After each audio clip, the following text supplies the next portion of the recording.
Hello, hello, hello. Shalom, shalom. Amahoro ya Kristo akomeze kubana namwe. This is the Spiritual Family Ministries. Olivier Denyse.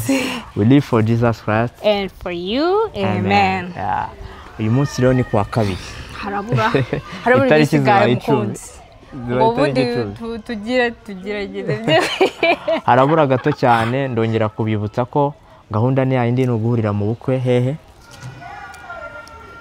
Uko muhanzi ya 12 ntabwo ndikora neza. Ya bashaka kuza mu rusengero mu rusengero kudushyigikira dusezana imbere y'Imana. ADPR Remera. Kwiyakira nibyo nifuza kubabona narababwiye ngo mukomeze kwiyongera ko turashaka kubishiftinga naho tukabishyira muri are n'ibintu byahindutse. Arababeshya. Muri are ntago twabona. So turabashimira rero kandi twizeye ko muzaboneka hamwe n'Imana. Mukomeze kudusengera, mukomeze kudutera inkunga. Kandi turabakunda cyane. Nimero muri kuyibona. Imana ibaho umugisha. Data munadusengere si ngombwa nimero.